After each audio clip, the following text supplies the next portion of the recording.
Kalau RUU Pilkada saja bisa dibahas dalam waktu 7 jam, mengapa RUU PPLT tidak bisa? Ada satu kekhawatiran bahwa, nanti kalau misalkan RUU PPRT ini disahkan, berarti nanti perlindungan kita harus bayar BPJS, kita harus perlindungan tenaga kerja dan lain-lain, itu gimana? Nanti kan nambah. Nggak usah khawatir. Kalau misalkan nggak mau 36.800, ya udah BPJS-nya aja.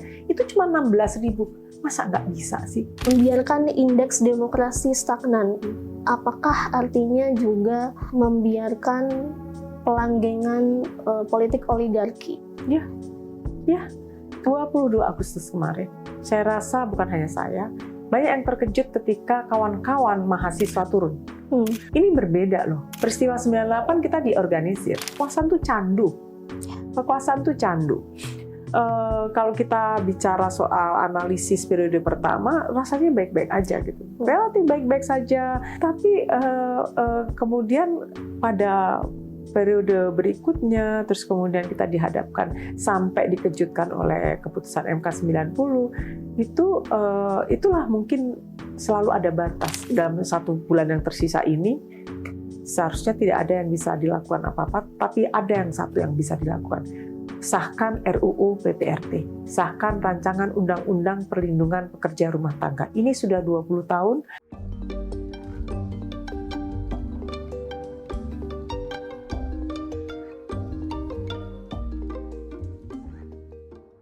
Halo teman-teman, balik lagi di podcast Bongkar Bangkit.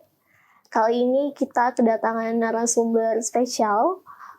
Beliau tokoh perempuan, dulunya adalah seorang aktivis, peneliti, dan mantan Deputi 5 Kantor Staf Presiden yang membidangi politik, hukum, pertahanan, keamanan, dan juga HAM. Ibu Jaleswari Pramodawardhani. Ibu, selamat datang. Selamat. Terima kasih sudah mau hadir di Rumah Politik Kesejahteraan. Karena Ibu Dani ini jarang sekali ada di podcast ya. Kalau di media sudah sering, tapi di podcast jarang. Jadi kami beruntung sekali ada Ibu Dani hadir di sini.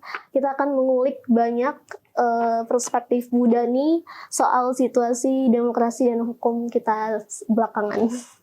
Ibu Dani ini sempat menggemparkan publik karena keputusannya untuk mundur dari istana di akhir Januari 2024 lalu. Tapi sebelum kita membahas apa alasan di balik mundurnya Ibu Dani, kita mau membahas ke belakang track record Ibu Dani sebagai pejabat perempuan di istana, bagaimana beliau memperjuangkan disahkannya UU TPKS dan juga ikut bekerja memperjuangkan RUU PPRT atau RUU Perlindungan Pekerja Rumah Tangga. Oke, baik Bu Dani. Ibu Dani ini kan aktivis perempuan dulunya, kemudian sampai sekarang, Mbak. Sampai sekarang, ya alhamdulillah ya Allah. Setelah mundur dari istana, sampai sekarang masih aktivis perempuan seperti itu. Kemudian selama di istana ikut memperjuangkan UU TPKS bersama dengan perempuan-perempuan masyarakat sipil selama 10 tahun. Kemudian juga menginisiasi, Bu Dani dan tim menginisiasi satuan gugus tugas untuk mengurus RUU PPRT, Perlindungan Pekerja Rumah Tangga. Nah Ibu, sampai detik ini 20 tahun RUU PPRT masih mangkrak di DPR. Padahal Ibu Dani dan tim di KSP sudah menginisiasi rapat koordinasi dengan para menteri hingga menghasilkan finalisasi DIM, gitu ya Bu ya? Ya. Lalu kenapa sampai detik ini masih mangkrak Bu di DPR? Ya, terima kasih Mbak Sita untuk undangannya dan untuk pertanyaannya. Saya rasa perjalanan RUU PPRT ini sudah 2 dekade, 20 tahun. Dan kita harus berterima kasih kepada kawan-kawan NGO Jala PRT yang tidak kenal lelah dan sangat gigih untuk memperjuangkan ini. Kami ketika itu memang didatangi oleh kawan-kawan NGO perempuan, di antaranya adalah dari Jala PRT, yang mendorongkan bahwa agar ini bisa dibahas dalam tahun yang berjalan. Waktu itu kalau tidak salah tahun 2022 ya. 2022 dan kami kemudian merespons, oke, kalau gitu mengulang, kami ingin mengulang keberhasilan di RUU TPKS, maka kami bentuk gugus tugas di KSP. Waktu itu karena ini adalah bidang di bawah Kedeputian 2 di KSP dengan Mas Abed Nigo Tarigan dan saya di Kedeputian 5, saya kebetulan argumentasinya adalah ini bidang hukum dan saya juga penting untuk mengawal. Jadi kami berdua mengawal, kemudian menyampaikan kepada Bapak Muldoko untuk membentuk satu tim gugus tugas seperti dulu ketika kita juga mengawal dengan tim gugus tugas TPKS yang isinya adalah kawan-kawan kementerian lembaga yang terkait dengan urusan ini.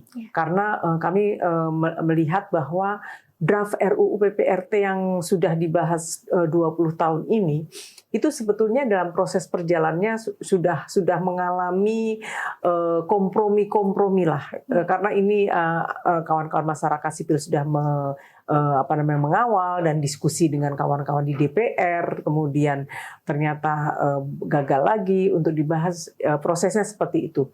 Nah akhirnya singkat cerita kita DIM sudah selesai, kemudian surprise tangani presiden, akhirnya sudah sampai sana. Tapi pada akhirnya kawan-kawan di DPR lah yang menentukan itu prosesnya dipercepat atau tidak. Nah, hasil sampai sekarang memang belum dibahas. Kita berharap 1 bulan yang tersisa ini ada semacam kemukjizatan, mukjizat atau ada kado yang terindah lah untuk kawan-kawan PRT ini agar ini segera disahkan. Karena ini bukan sekedar kita nanti akan memutuskan atau menerbitkan sebuah RUU, tetapi ini juga di dalamnya ini nilai-nilai kemanusiaan untuk Indonesia yang lebih baik, kesetaraan, keadilan itu juga termuat di dalamnya. Iya, Ibu bicara soal inklusivitas ya Bu ya. Ibu Dani sendiri di KSP bersama timnya itu diisi oleh 50% perempuan, betul begitu Bu? Dan juga hampir 75% diisi oleh anak muda, milenial. Nah bagaimana? Dan ada kawan-kawan penyandang disabilitas. Masya Allah, inspiratif sekali Bu ya. Bagaimana seharusnya negara memiliki paradigma untuk melindungi kami, anak perempuan, anak muda, dan penyandang disabilitas. Seharusnya negara ini sudah di level mana Bu? Ya. Saya rasa ini ya, inklusivitas ini harus tercermin dan menjadi harus utamakan karena no one left behind. Saya rasa tidak ada satupun yang ditinggalkan. Semua warga negara memiliki hak dan kesempatan yang sama, dan itu bukan berarti berhenti di jargon, tetapi juga harus tercermin dalam susunan atau struktur di pemerintahan yang ada. Nah, saya terus terang sejak awal itu ketika memilih tim saya memang memilih tim sebagian orang-orang muda, kemudian perempuan, dan maksudnya komposisi itu saya perhatikan betul, dan terutama orang muda. Saya mengimajinasikan kira-kira 2030-2035 itu kan bonus demografi. Itu artinya apa? Itu harus banyak diisi orang-orang muda. Orang-orang muda pada tahun itu adalah yang mendominasi, hampir 50% di Republik ini. Dan kita menyandarkan harapan kita yang tinggi terhadap orang muda gitu ya. Jadi di sini kita harus kolaborasi dengan orang muda. Bagi saya kebutuhan saya untuk berkolaborasi atau memasukkan tim saya yang muda-muda itu karena saya bisa belajar, saya bisa menyerap aspirasi mereka. Orang muda itu kan karakter idealismenya, semangatnya, mimpinya itu bisa menulari kita. Jadi kalau seumur-umur saya misalnya, generasi seperti saya itu memang harus di-charge lagi gitu. Harus diingatkan tentang mimpi Indonesia, harus diingatkan tentang mimpi negeri kita untuk semuanya, untuk kehidupan yang lebih baik, itu harus diingatkan terus gitu. Makanya saya selalu sering banget ngomong jangan pernah menyerah pada Indonesia, walaupun kita dihajar di regresi demokrasi, kita mungkin hukum masih belum maksimal dan lain-lain. Tetapi orang muda tuh nggak boleh menyerah gitu. Oke. Soal inklusivitas lagi nih Bu ya. Ibu membersamai Pak Jokowi kurang lebih selama 9 tahun di istana, hampir 2 periode. Saya mendengar bahwa Pak Jokowi ini pernah aktif mengkonsolidasi pihak-pihak eksternal di mana orang-orang NGO, kemudian masyarakat sipil, akademisi, aktivis itu didudukkan bersama, didengarkan suaranya. Nah itu saya ingin konfirmasi ke Bu Dani, apakah itu betul? Dan jika betul, apakah Pak Jokowi benar-benar mempertimbangkan suara masyarakat sipil di keputusan-keputusannya? Ya, itu betul. Itu betul, dan beberapa di antara undangan-undangan itu saya beberapa di antaranya hadir gitu ya. Waktu itu beberapa kali Presiden mengundang kawan-kawan masyarakat sipil, entah itu bahkan ini ya per bidang gitu, ada bidang HAM, ada bidang pertahanan, ada bidang hukum dan lain-lain. Jadi dan itu dilakukan hampir selama 9 tahun ini. Ada Papua juga gitu. Nah, mungkin kekuatan Pak Jokowi itu mendengarkan. Nah, jadi dialog mendengarkan itu iya.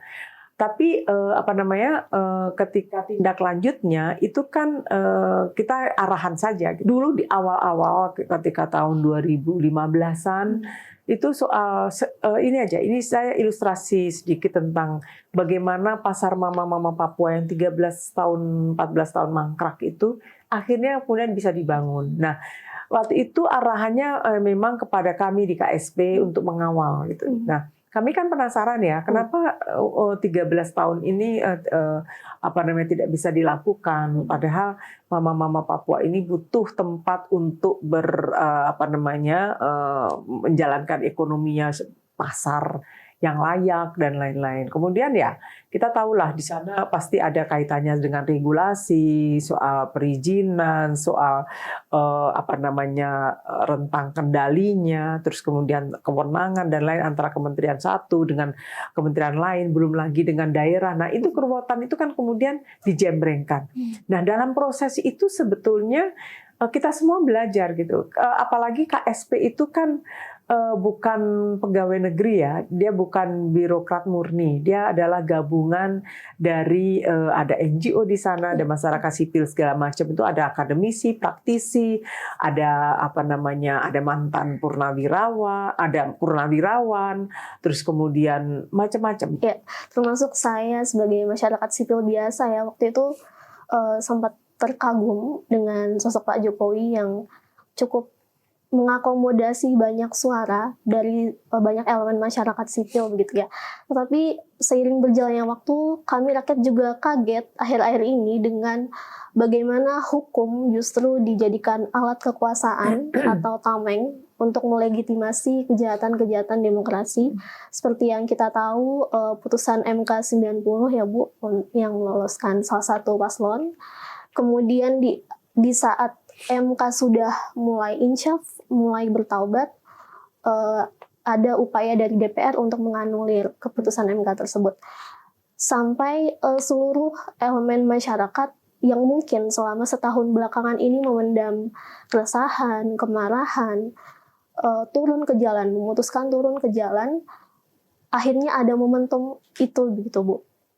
Nah, kira-kira apakah Ibu Dani sebagai yang pernah membersamai Pak Jokowi dari dalam selama kurang lebih 9 tahun bisa melihat ada gejala-gejala apa yang bisa kita antisipasi ke depannya supaya tidak terulang lagi gitu? Ya, ini adalah saya beberapa kali bicara ke kawan-kawan. Inilah susahnya kalau kita menganalisis hal-hal yang post factum. Jadi kita berusaha mencari alasan-alasan kenapanya, karena ini sudah terjadi. Itu kan juga menunjukkan sebetulnya kita kaget. Kita kaget, kemudian kita mencoba untuk mengais-ngais kenangan atau peristiwa-peristiwa yang kira-kira sejak kapan beliau seperti itu. Nah, dalam perjalanan sekarang, mungkin saya akan bilang seperti ini setelah terjadi, bahwa memang kalau sebaiknya kita memang tidak bisa menyandarkan diri pada orang, pada manusia. Tetapi kita tetap harus menyandarkan diri pada prinsip, pada nilai, karena itu nggak berubah nilai prinsip itu. Tetapi kalau manusia itu bisa berubah gitu. Kenapa? Sebetulnya banyak orang yang sudah sadar betul bahwa kekuasaan itu candu. Kekuasaan itu candu. Kalau kita bicara soal analisis periode pertama, rasanya baik-baik aja gitu. Relatif baik-baik saja, capaian-capaiannya, indeks prestasinya itu juga naik gitu. Indeks efektif pemerintahan, terus kemudian soal beberapa soal kemiskinan menurun, itu juga jelas gitu. Tetapi kemudian pada periode berikutnya, terus kemudian kita dihadapkan sampai dikejutkan oleh keputusan MK 90, itulah mungkin selalu ada batas gitu ya. Selalu ada batas. Mungkin kalau kita bicara soal kita juga berkontribusi dengan kenapa tidak melakukan pengawasan, monitoring yang melekat dan kuat, dan kemudian yang paling penting sebetulnya bagaimana itu edukasi publik itu terus dilakukan gitu. Ini kan di kita juga nggak satu, ya kan? Nggak satu melihat itu. Ada yang spektrumnya tuh ada yang sudah sangat terbangkitkan terus kesadarannya, tapi ada yang masih masa sih, ada yang bilang enggak. Jadi kita ini edukasi publik selama ini juga nggak optimal, nggak maksimal juga gitu. Nah itulah mungkin ini pelajaran berharga buat kita ya, pelajaran buat kita bahwa ironiknya, saya bilang ironiknya, segala macam hiruk pikuk ini, ironiknya memang membuat kita belajar tentang demokrasi itu, walaupun bisa aja bilang orang terlambat atau dengan tertatih-tatih kita mencoba ini, tapi nggak apa-apa. Kita mungkin perlu jatuh dulu untuk bangun lebih kuat. Tuh perlu dicatat ya teman-teman, kita perlu jatuh dulu untuk bangun lebih kuat. Jangan malah menyerah dan jenuh untuk memperjuangkan revolusi. Yeah. Ibu, kami penasaran ya, selain alasan etika politik ketika Ibu mundur dari istana, Ibu kan bergabung dengan tim TPN Pak Ganjar dan Pak Mahfud. Adakah idealisme Budani tersendiri atau paradigma atau ideologi Budani yang selama ini berbeda dengan istana, kemudian Ibu pendam lama, terus akhirnya memutuskan untuk mundur? Ya, waktu itu sudah mulai kritik-kritik terhadap Presiden Jokowi sudah mulai meningkat gitu ya, dan seiring dengan itu kita dihadapkan oleh pesta rakyat pemilu Pilpres 2024. Nah waktu itu saya masih di Deputi 5 KSP, dan itu masih kurang untuk menuju pemilu itu kan masih kurang 8 bulan lagi ya. Kemudian saya melihat dari 3 calon itu rasanya visi politik saya, visi misi calon presiden yang nomor 3 lah waktu itu, rasanya pas di saya dibandingkan yang lain gitu ya. Nah, saya rasa ini kan hak warga ya. Di satu sisi saya juga sadar betul bahwa saya juga stafnya Pak Jokowi gitu. Jadi walaupun aturan membolehkan, tetapi saya rasa ada faktor-faktor kadang-kadang de jure dan de facto itu beda. Jadi agar saya tidak menjadi beban politik Pak Jokowi di dalam, maka saya mengundurkan diri, dan itu saya bicara soal ini ya. Aturan main dan juga kenyamanan saya untuk bisa mengoptimalkan diri mendukung calon yang mungkin berbeda dengan presiden. Jadi waktu itu saya mundur dari komisaris. Bulan Oktober saya mundur, saya minta mundur Oktober 2000, jadi setahun ya. Jadi Oktober 2023 saya mengajukan pengunduran diri dari komisaris Pindad. Dan kemudian saya juga waktu itu mau langsung mengundurkan diri dari KSP. Kalau nggak salah masa kampanye itu bulan apa ya? November ya kalau nggak salah. Desember, ya November, Desember. Sekitar itu ya saya mau mengundurkan. Tapi waktu itu Pak Mahfud melarang karena kita punya beberapa agenda di dalam yang penting saya rasa untuk dikerjakan bareng, dikawal bareng. Jadi sebetulnya Pak Mahfud meminta saya jangan mundur itu karena ini masih ada kerja-kerja yang belum selesai. Gitu. Yang harus dilakukan di Iya. Nah, tetapi waktu akhirnya saya tidak tahan. Saya Januari itu saya mengundurkan diri. Ibu, turunnya indeks demokrasi belakangan ini, kemudian fenomena-fenomena represi oleh aparat kepada massa aksi, kemudian diliputnya dinasti politik oleh media-media luar, Bu. Apakah kita Indonesia masih bisa menjadi negara percontohan demokrasi di Asia Tenggara, Bu? Saya terus terang selalu optimis ya, bisa. Kenapa? Gini, 22 Agustus kemarin, saya rasa bukan hanya saya, banyak yang terkejut ketika kawan-kawan mahasiswa turun. Ini berbeda loh dengan peristiwa 98. Peristiwa 98 kita diorganisir. Karena memang ada perjalanan panjang ketidakpuasan itu terjadi, kemudian kita saling. Tapi ini tuh kita tidak mengorganisir mahasiswa gitu. Mahasiswa tuh mengorganisir dirinya sendiri. Dan buat saya ini menggembirakan gitu. Kita berharap banyak pada generasi muda seperti Mbak Sita juga gitu, ke Mbak Sita juga gitu ya. Jadi ini kan kawan-kawan mahasiswa adik-adik kita ini kan Gen Z ya. Gen Z itu kan kadang dia dipuji karena kemampuannya untuk menyerap teknologi dengan paling baik di antara generasi lainnya. Tapi sebetulnya ada juga stigma yang dikenakan kepadanya sebagai generasi rapuh, generasi stroberi, yang maunya sendiri, yang ini segala macam. Apapun itu, tapi ternyata mereka lah yang turun. Bagaimana caranya 22 Agustus di 20 titik tempat di Indonesia, di kampus-kampus Indonesia, mereka kemudian bergerak serempak dan dengan satu isu yang itu tadi, soal tolak nepotisme, politik dinasti, dan kemudian langsung mengerucut kepada presiden. Dan ini maksudnya seperti ini, ku tahu yang ku mau gitu. Jadi mereka itu tahu isu apa yang mereka usung bersama gitu, dan rapih. Jadi saya membayangkan ya, dengan kekuatan digitalisasi teknologi yang mereka miliki, mereka mengorganisir dirinya gitu. Dan itu saya terharu sekali, serius itu saya kaget, saya terharu. Saya terharunya tuh gini, Indonesia masih harus bisa senyum deh. Indonesia kayaknya akan baik-baik aja dengan ada mereka gitu. Jadi saya terus terang 22 Agustus itu amazed betul buat saya. Dan saya berterima kasih kepada kawan-kawan mahasiswa gitu, yang bergerak organik loh. Natural, enggak.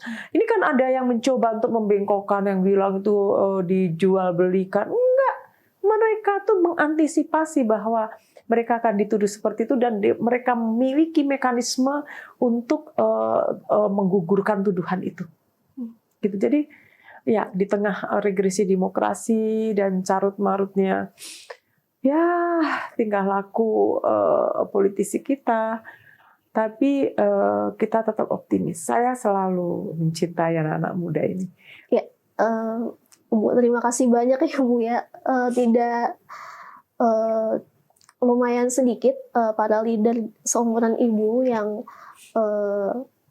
tidak meremehkan Gen Z gitu ya. Selama ini kan Gen Z dibilang kaum lemah, kemudian mentalnya lemah begitu. Tapi kami ini menurut saya punya banyak cara, punya banyak jalan pintu keluar dengan cara kita sendiri, kreativitas kita sendiri, kita bisa menimbulkan gerakan-gerakan gitu ya, dengan konsolidasi yang cepat, kemudian antisipasi yang masif gitu ya, sehingga menimbulkan gerakan massa aksi kawal putusan MK kemarin 22 Agustus. Begitu. Jadi kawan-kawan, teman-teman Gen Z tidak boleh berhenti begitu saja. Aksi kawal putusan MK kemarin itu harus dipelihara gerakannya. Kita tidak boleh lengah. Revolusi tidak hanya berhenti di hari Sabtu dan Minggu. Tidak boleh berhenti 1 detik pun. Gitu. Ibu, membiarkan indeks demokrasi stagnan, apakah artinya juga membiarkan pelanggengan politik oligarki? Ya. Karena apa? Itu di dalamnya juga memuat tentang sikap-sikap apatisme, skeptisisme, sehingga kita, udahlah, kan seakan-akan nggak ada upaya. Tapi dengan gerakan-gerakan masif seperti yang dilakukan mahasiswa ini, kemudian mahasiswa itu yang membuat kita belajar, seakan-akan membangunkan kita dari tidur panjang kita gitu, bahwa oh iya ya, ayo kita berkolaborasi. Orang selalu bilang untuk menyederhanakan persoalan, ini kan isu elit aja. Ini kan isu kelas menengah aja, nggak ada tuh orang kelas bawah, nggak, orang kelas bawah itu isunya ekonomi. Dikotomi semacam ini tuh bahaya dan sangat pikiran ugal-ugalan betul gitu. Niat-niat baik untuk memberi itu mungkin untuk jangka pendek, kepentingan politik jangka pendek. Tapi mereka lupa bahwa jangka panjang mereka merusak sebuah tatanan, sebuah modal sosial, soal gotong royong, soal kreativitas, soal inovasi, soal keguyupan, soal institusi-institusi sosial. Itu dirusak gitu. Karena apa? Akhirnya semua bicara soal nunggu bansos, nunggu dikasih ini, dikasih itu. Untuk situasi kedaruratan wajib. Saya setuju, itu dikasih karena orang untuk agar bisa bangkit dulu. Tapi kalau ini diperlakukan jangka panjang, terus kemudian dilihat bahwa ini punya keuntungan dalam kepentingan politik jangka pendek, itu benar. Gerakan mahasiswa itu adalah salah satu obatnya. Lagi-lagi gerakan mahasiswa adalah salah satu obatnya ya Bu ya. Demokrasi kita tuh sudah terinfeksi. Dan kemudian antibiotiknya mungkin mahasiswa itu. Oke, Bu, melanggengkan politik oligarki berarti juga membahayakan kelas menengah dan kelas menengah rentan yang belakangan ini mungkin 8,5 juta kelas menengah turun kelas, Bu, menjadi kelompok miskin begitu. Sedangkan untuk menuju negara maju di 2045, kita harus punya kantong kelas menengah yang tebal. Kelas menengah harus berdaya gitu, karena kita merupakan salah satu agen perubahan untuk membantu yang di bawahnya lagi begitu ya Bu ya. Nah, apakah kita di dalam situasi demokrasi yang seperti ini, dengan adanya wacana RUU penyiaran, RUU TNI Polri, Dewan Pertimbangan Agung, kemudian pelanggengan politik oligarki, apakah kita bisa optimis menuju 2045 Indonesia maju? Kita nggak punya pilihan lain, Mbak. Kita harus optimis. Karena kalau kita nggak optimis, gimana Indonesia? Kita harus optimis. Dan kita harus selalu bilang, generasi muda harus optimis. Kalau perlu ajari tuh generasi tua-tua itu yang mulai pesimistik atau justru membuat ruang publik kita terkesan seperti itu. Jadi kalau misalkan ini ya soal RUU yang disebutkan tadi, yang jelas kemarin sudah disampaikan RUU TNI Polri, revisi TNI Polri itu akan ditunda DPR selanjutnya. Dan itu menggembirakan karena itu berarti kawan-kawan DPR juga mempertimbangkan banyak usulan dari akademisi, praktisi, kawan-kawan NGO untuk menunda, karena banyak sekali pasal-pasal, ada beberapa pasal-pasal yang substantif yang justru akan merugikan TNI Polri sendiri kalau misalkan sampai direvisi gitu. Dalam 1 bulan yang tersisa ini seharusnya tidak ada yang bisa dilakukan apa-apa, tapi ada satu yang bisa dilakukan.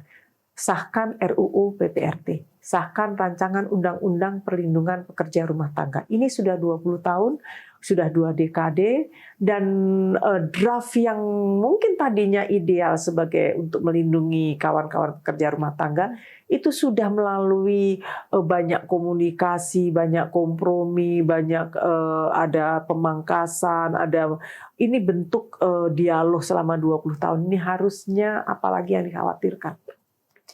Ya, jadi ini menjadi catatan untuk anggota DPR ya, Bu ya. Ada satu kekhawatiran bahwa nanti kalau misalkan RUU PPRT ini disahkan, berarti nanti perlindungan kita harus bayar BPJS, kita harus perlindungan tenaga kerja dan lain-lain, itu gimana? Nanti kan nambah.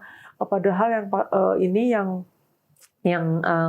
setiap rumah tangga di Indonesia itu hampir meminta bantuan kerja rumah tangga. Enggak usah khawatir. Justru kalau kita memastikan kawan-kawan PRT itu di cover BPJS kesehatan, ketenaga kerjaan, itu nanti kalau sakit segala macam itu majikan udah nggak mikir lagi berapa. 36.800. Itu lebih mahal semangkok bakso yang kita konsumsi sekali makan. Ini per bulan 36.800. Dan saya rasa itu tidak menyulitkan. Kalau misalkan nggak mau 36.800, ya udah BPJS-nya aja. Itu cuma 16.000. Masa nggak bisa sih? Ini kan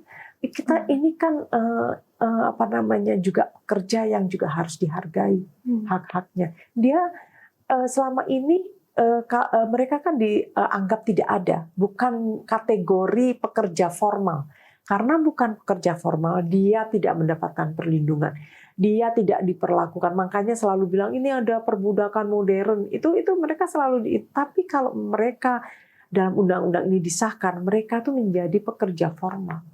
Dan aku nanti takut UMR enggak. Dalam undang-undang itu jelas itu soal upah itu berdasarkan kesepakatan. Jadi kedua pihak itu ada hubungan resiprokal yang saling menguntungkan. Ya, setuju. Jadi RUU PPRT ini jangan dipandang untuk merugikan majikan ya Bu ya. Paradigmanya harus dirubah. Ya. Justru RUU PPRT ini menyenangkan kedua belah pihak begitu ya. Dan ini selalu dibilang ini adalah soal kelas gitu.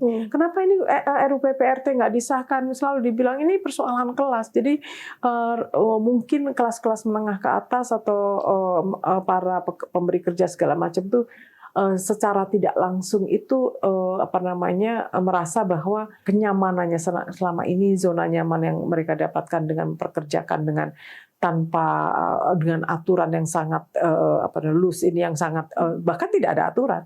Kita jangan lupa bahwa ini ada soal kemanusiaan gitu, soal kesetaraan, keadilan gitu. Nah, bagaimana di rumah atau di ruang-ruang privat kita justru di sana terletak ketidakadilan, ketidaksetaraan, dan tidak manusiawi dari hal-hal yang harusnya bisa kita tepis itu dengan mensahkan RUU PPRT. Ya, Bu Dani, terima kasih banyak insights-nya untuk kami.